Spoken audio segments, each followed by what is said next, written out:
She put a pot on she hair and gone. Them a the first one out on the dam. Basket on she head, bucket in each hand. Hold up on she frack, I wanna she grandson. To the market, them a go. For the morning, the day is dawning. For Crow to give the villagers a warning. Rise and shine, the birds them a sing. All animal take turn as them join in the waking. Crow, Dagaba, donkey bray, horse and they even duck a quack. All right, Crow, Daga Bark, Donkey Bray. I like the part that they said Donkey Bray because I don't know, politically speaking, what's happening in our beautiful country. It happens all the time, every Thursday, whatever. But this is Anansi Web Education. We're talking. Good night, good night, President Granger. How are you, sir? Well, I'm glad to be back on this program and looking to move Guyana forward by dealing with these topics which are of public interest and affect every Guyanese. So I think we're moving forward.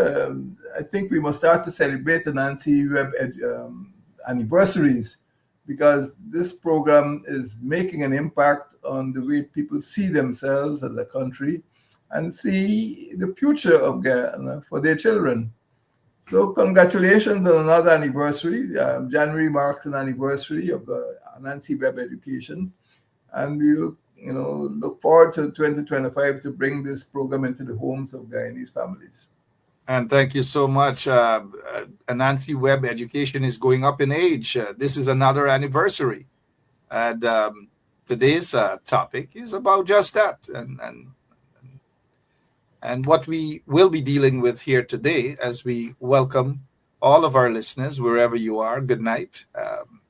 It's 2025, as President Granger said, and we're looking forward for good things in 2025 to make the lives of everyone improved in every way possible. And that includes the elderly. The public interest has been provoked by the situation of the elderly poor over the past 5 years. And you guys know what that is about, right? The elderly have not been treated. They're not being treated properly. A little crumbs here and there in an oil-rich country for old age pensioners and all these things. The people are very unhappy because of that treatment that they've received from 2020 to now, 2025.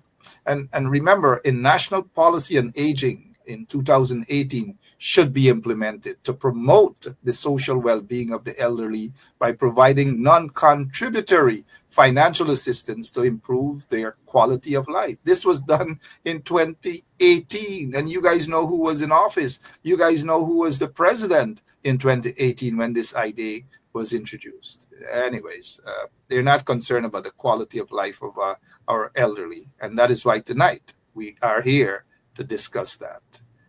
On Anansi Web Education, our program examines the topic, the plight of the elderly poor, and aims at examining the failure to implement the national policy on aging over the past 5 years, of course, under this PPP regime.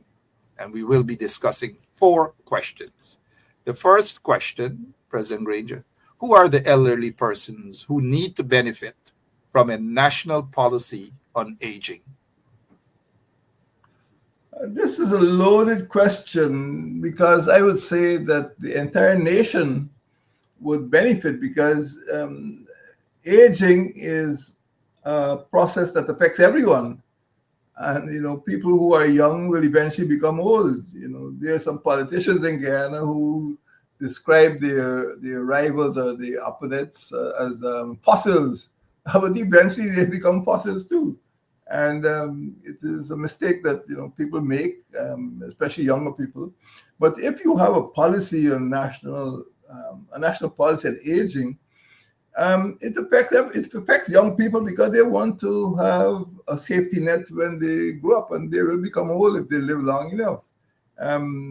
It is not the matter for poor people alone, because sometimes people who may consider themselves to be middle class, would feel they're very comfortable, but because of changes in cost of living or maybe the family migrates, they fall in hard times. And this has happened, to many families. Sometimes they become ill, and the families which they felt was so loving when they were well and when they were employed, uh, tries to get them into some home or into the palms, or tries to get rid of them. They don't want them around. And there have been lots of disappointments. They try to get hold of the property, and they try to get them in some state institution. Now, anybody who has ever been into the Palms, I mean, the Palms is something was built 150 years ago. It's really a Victorian attitude to get old people out of the way. In Victorian times, a few delinquent boys, you get them out of the way to on the naming. Old people, you get them into some almshouse, so they wouldn't clutter up the street. But when you go in those places, you don't go to live, you go to die. It is a terrible place, quite frankly, and nobody should want to have his or her parents or relatives living in that place. Unfortunately, many families now, you have working mothers, working fathers, children gone to school, parents gone to work. Who's going to look after the old folk? It is a dilemma, and the attitude of the state is to get people out of the way, but we need to have a policy which ensures that older persons could be properly looked after in an atmosphere, an environment where they feel wanted. But putting them in these barracks, these Victorian era barracks, is not the solution. And we need to get away from that. The institution, prisons, and new opportunity corps and almshouses and so on, and create communities where human beings could enjoy the benefits of our civilization and our culture. Who are the elderly persons? Well, I would say we all need to think about, because we could become ill, we could become incapacitated or debilitated, and we need to make sure the safety net is there for everyone. Now, look at what happens to families. Sometimes they can be rich and comfortable, but because of some injury or some disease or because of migration, they can become shipwrecked and just become a burden on the rest of the family and ignored and marginalized. So it is it's a loaded question. Certainly in the hinterland, you have people there whose children might go off to the mines and to the timber grants, or they might go to Georgetown, or they may go across the border. They're just left there and in the villages or in the little homes, unable to look after themselves. And it's a big problem for our country. And I think the consideration to answer your question, we must say that all elderly persons in all 10 regions, regardless of their gender, both male or female, regardless of their religion, we need to consider who will give these people a good quality of life in their later years. We all must die, but let us die in comfort. We don't have to die, in pain and deprivation. It's a very powerful question you start with on this program. It means that we must create a policy. There's no policy. There's nothing that I feel that older persons could look towards or rely on outside of their families. And when the family decides to go across the border, or to go to Georgetown to find work, or to go somewhere else, they're just left on their own to die in neglect. So I think from the time you turn 60, you are regarded as an older person.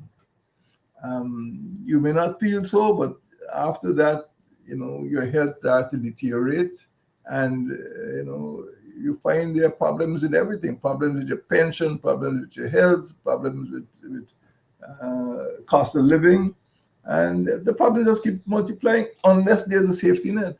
So this national policy on aging is for everyone. It's for everyone everywhere in Guyana. and there's no policy. And I think if I go back to the APNU AFC coalition, we had initiated that policy. I don't know what is the fate of that policy now, but it is certainly necessary because there's no safety net now. Absolutely no safety net. And good night to those who are now joining us. Welcome to Anansi Web Education. Interestingly, though, you said that as long as you touch 60 years old, 60, a particular individual just celebrated 61 or something like that, 60, they're old, they know who they are, they attacked old people. And now look where they are. I wonder if they're going to still continue with that attack, but that's another story. Thank you for that. You shouldn't call people fossils, and you shouldn't accuse other parties of raiding geriatric homes. It's very demeaning to persons who are over 60 years old. As you point out, the very persons who attack others for being fossils themselves have become fossils. I'm not yet 60, but I've realized a long time ago that I should ease up from doing that. Oh, this body old. Oh, Mark, ease up. Your time coming. And that particular person has now passed 60. I wonder what's happening. Anyway, President Granger, let's head to the second question. What factors necessitate the implementation of a national policy on aging? Something that we don't see under the current regime. Nothing at all they do. They have no policy on nothing. They have no clear agenda on anything. But specifically tonight, we're talking about the elderly. We know under the coalition, there was a national policy on aging. And so the second question is, what factors necessitate the implementation of a national policy on aging? I think the most important factor that older persons need to consider is health. And because there is usually, maybe even if there's a plateau or flattening out, there's rapid decline after 60. You may take all the precautions, but the possibilities of cancer, the possibilities of arthritis, of diabetes, sometimes people lose a limb, necessitate, increased care and upkeep. And sometimes people just lose control of bodily functions. They need, somebody to help them get in and out of bed. They need somebody to get them to the toilet, somebody to bathe them, somebody to dress them. These are not easy functions, and when persons are paralyzed, because they had a stroke, or when persons start to lose their memory because of dementia, or maybe lose control of their bodily function because of Parkinson's disease or something, life becomes very, very difficult. So health is the biggest problem, and it's the most expensive, because this is the time of persons' lives when they are likely to lose regular formal employment, and therefore their pensions are likely to be, in most cases, lower than their salaries. But this is the time when they need to spend more on medication, they need to spend more on health, they need to spend more on getting around. And unfortunately, the needs don't coincide with their assets, with their resources. So I would say that the aging process is usually accompanied by health issues.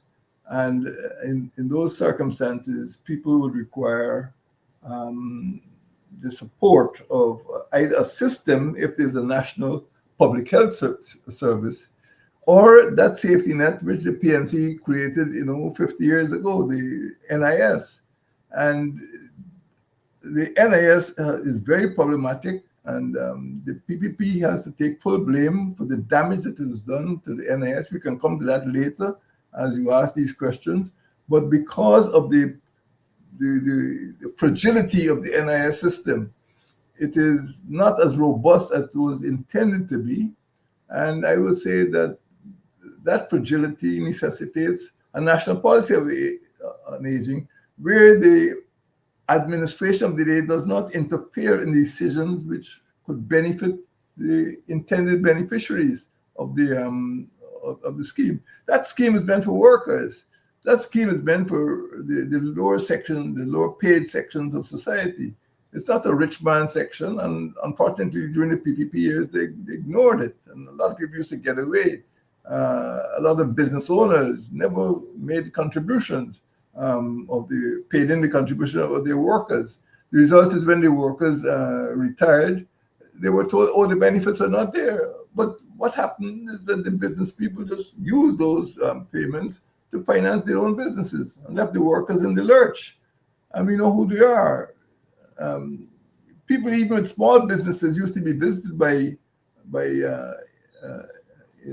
NIS inspectors, and some businesses would chase them. But you're dealing with a very serious question here. But I would say that the difficulties that elderly people, older persons face, tend to multiply, tend to increase exponentially after the age of 60. People normally would live in Guyana. The average age is 70, but people should be able to look forward to much longer lives. I mean, sometimes you see people, living easily. I mean, I remember when I was in office, we went to quite a few birthdays, people celebrating their 100th birthday.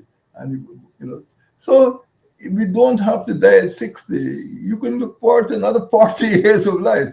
And in that case, in those instances, you need to have a policy which gives you that continuity. It doesn't stop when you retire. And there's a gap in Guyana because when you retire from the public service, particularly at 55,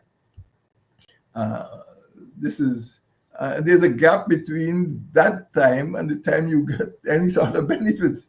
So in the meantime, you're just living on that pension. You're not getting anything from NIS until 5 or 10 years later. So unless there's a policy on aging which takes into consideration the problems that older people face, you're going to have a lot of unhappy and unhealthy persons in the country. Of unhappy and unhealthy persons in the country. I'm glad that you reminded us of what you did when you were president, and you had a policy for the elderly and for every Guyanese. But tonight we're talking about the elderly. You mentioned NIS, and this is what happened to NIS. I'm glad that you also made it clear that it was a vision 50-something years ago under the People's National Congress. However, Jack Dale had a different plan. The PPP had a different plan for NIS. Instead of utilizing the monies and ensuring that businesses pay their pension, pay their workers' pension plan, they didn't do it. But the hundreds of millions of dollars at NIS, the PPP took it, Jack Dale took it to invest in private businesses and so forth. And this was not so long ago. You hear Jack Dale defends use of NIS money for Berbice Bridge, describing it as the best investment ever. But a few years later, they're telling the people of Guyana that they need a new bridge. That's another story. But they took NIS money. Sorry. Well, the point is, in taking the NIS money, the persons who should have benefited from it were receiving, fixed or stagnated benefits, which were not sufficient to sustain a healthy quality of life.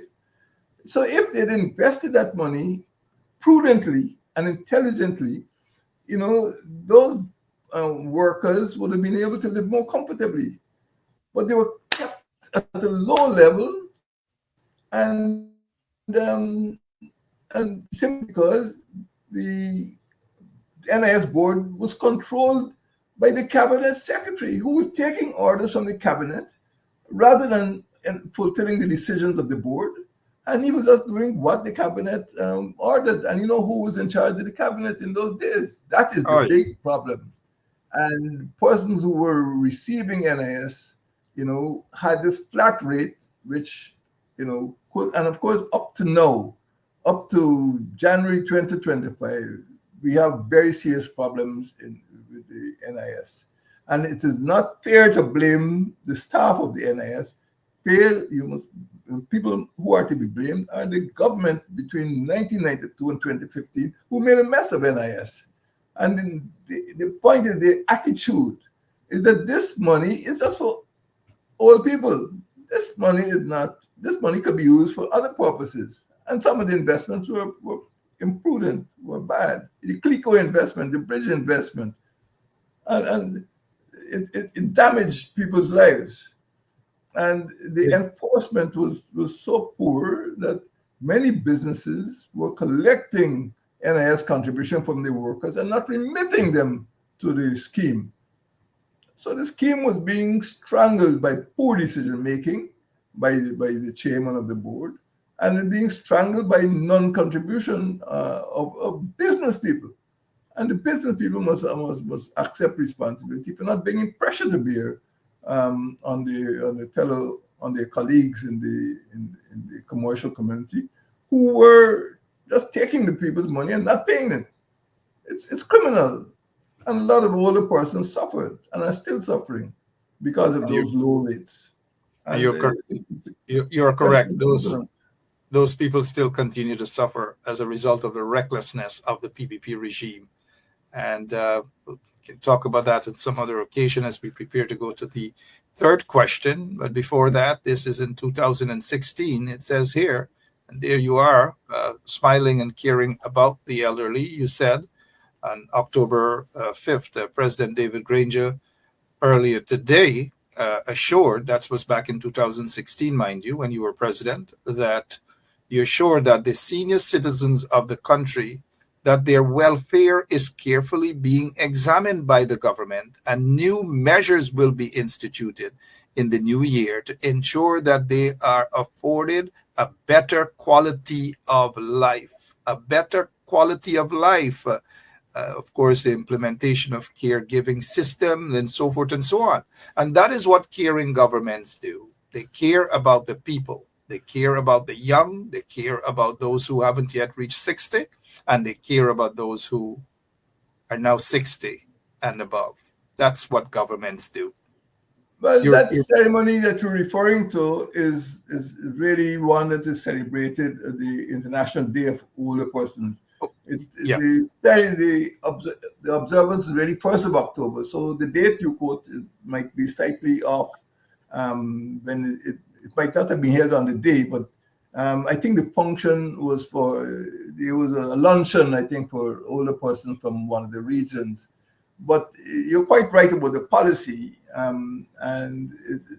Sometimes, the government we have now, the PPP civic administration, doesn't like these observances. They feel, these are things unnecessary things. But it is necessary to re-engage with the older persons and to assure them of your policy and to implement those policies. So you're quite right. There was a policy. The observance, is just like a birthday. But at the same time, it was the icing on the cake of a real policy that is to look after older people better. But the basic structure, the organization, the agency, which was meant to be the vehicle for a comfortable old age, had already been damaged by the PPP. And up to now, they can't repair it. Up to now, they're still giving the workers a pittance. I mean, what is the worker going to do with what they call the SOAP, the state old age pension? What are you going to do with $41,000? And then you have to queue up in the sun and the rain, and then there's some problem with the post office.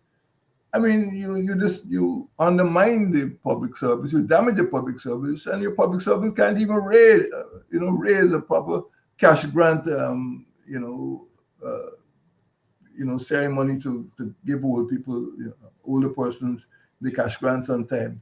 It's shambolic. Every month, people have to go through this indignity. PPP has been in government from 1992 to 2015, and from 2015 to 2020 to 2025. That's 28 years. And they can't get the treatment of old people right, the treatment of people in a dignified manner. 28 28 years. And the point is there's no plan for dealing with old persons. And not And only plan for dealing with old people or old person, they have no plan in general, not even for the young. No plan for the country.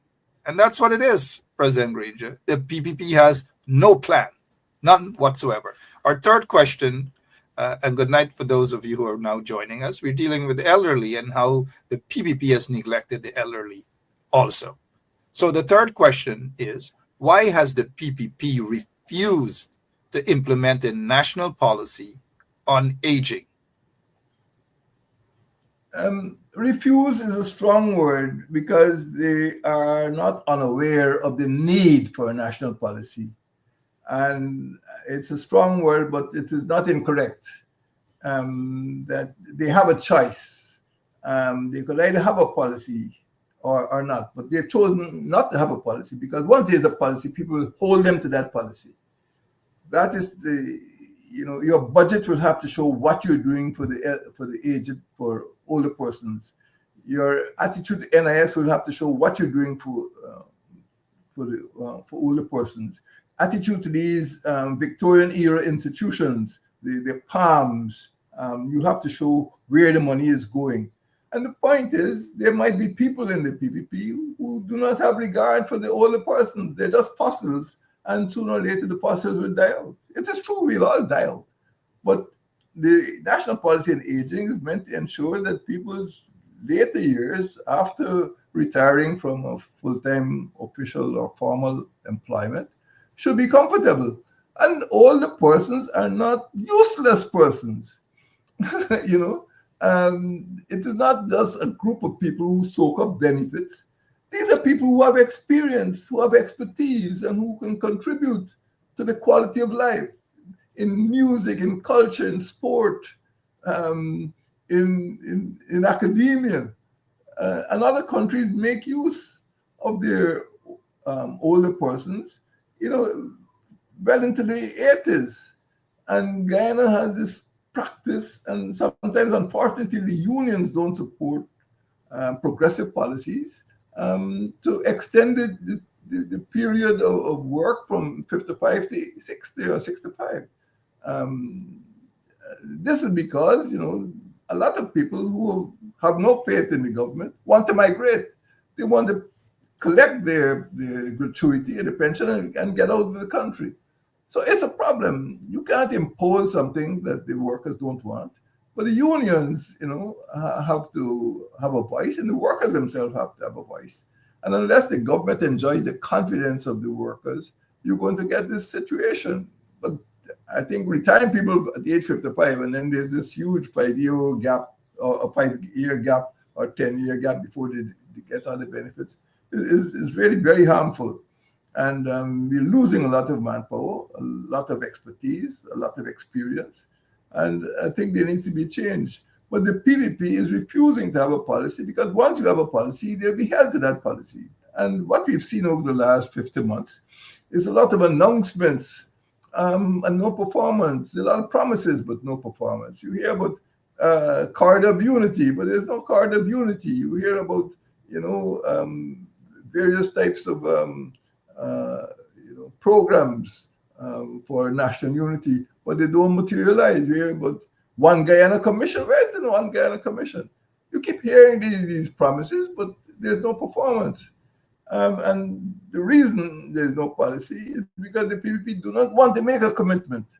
The commitment would mean that they have to put money into older persons, but their policy, while they've been in office from 1992, is to take money from the older persons, not to put money into older persons.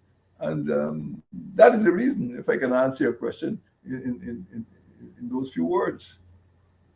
Well, thank you so much. Take money is putting it lightly. It's some other people will use other descriptions.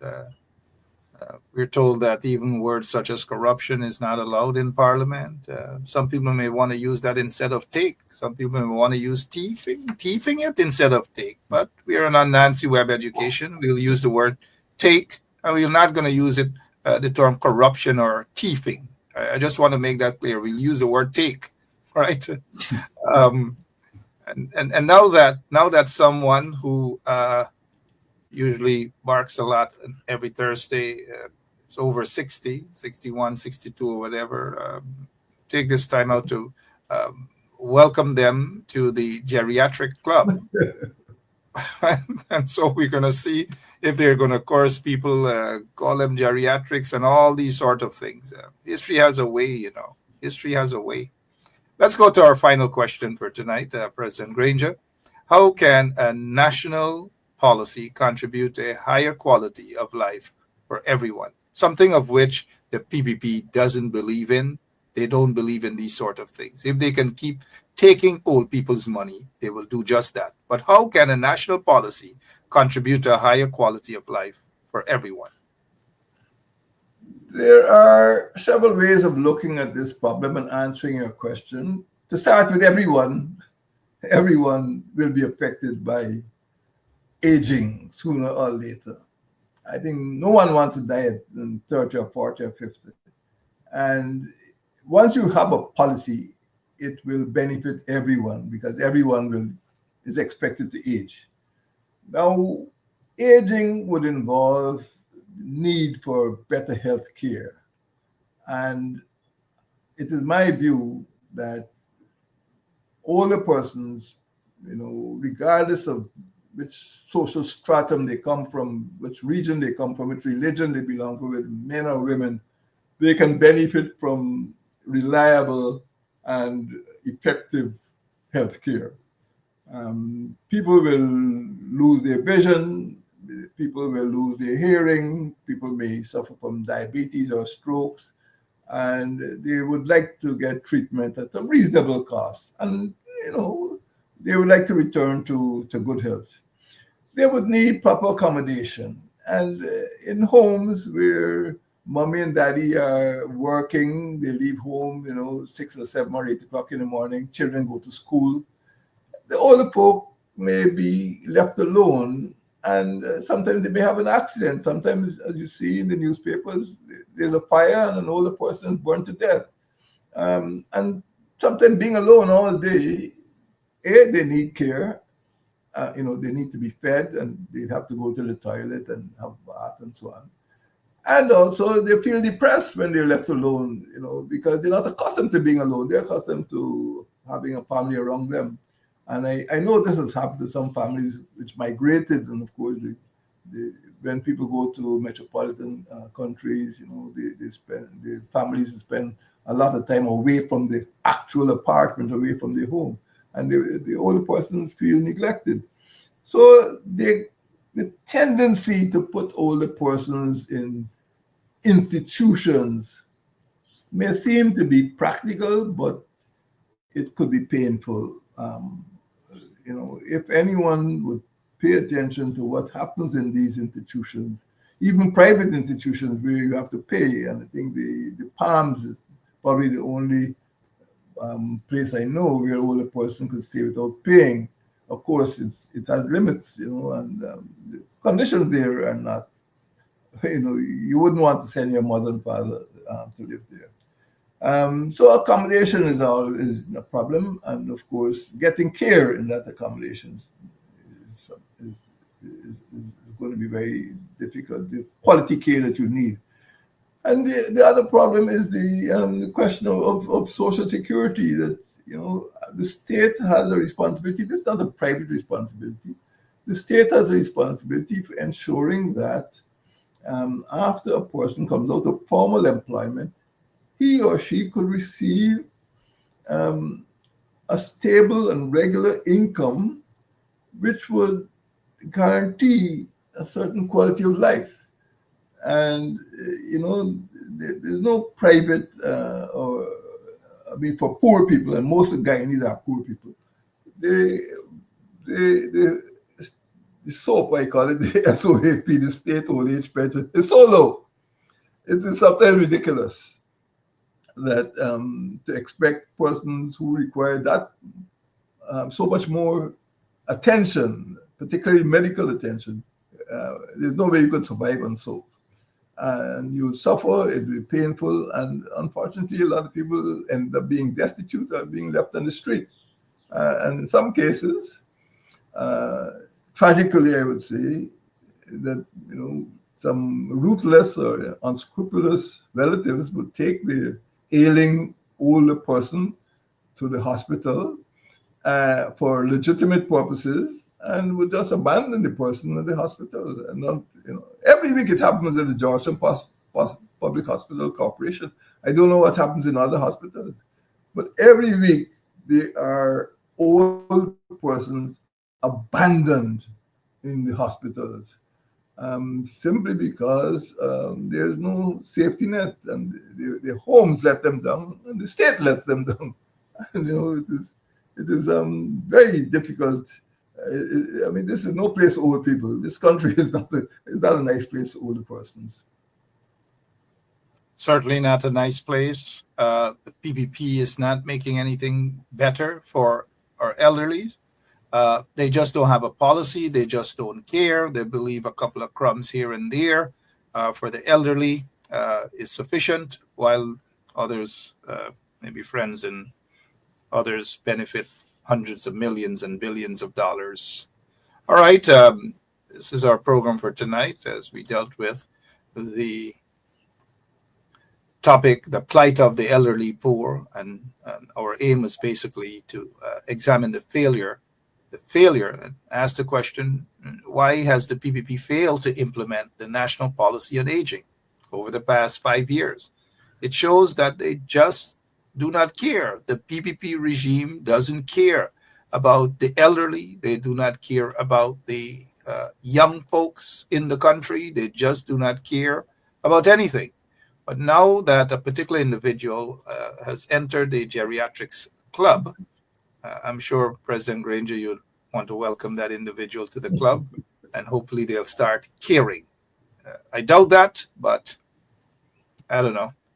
All right, President Granger, thank you so much for your time this evening. We always appreciate you. And as we celebrate another year of Anansi Web Education, we're getting up there too here at Anansi Web Education. Hopefully no one is going to attack us that we're old on this program. But thank you so much, though, for your time. Give our regards to Mrs. Granger and your family. Thank you for all that you've done. Appreciate it. Thank you and good night. Thank you so much. And to all of our listeners, whether you're under 60 or over 60, under 20 or over 20, we love and appreciate you guys. Just wish that the government of the day would see it that way. See you next week. Same place, same time. God Thank bless. you. Goodbye. She put a pot on she hair and gone. Them a the first one out on the dam.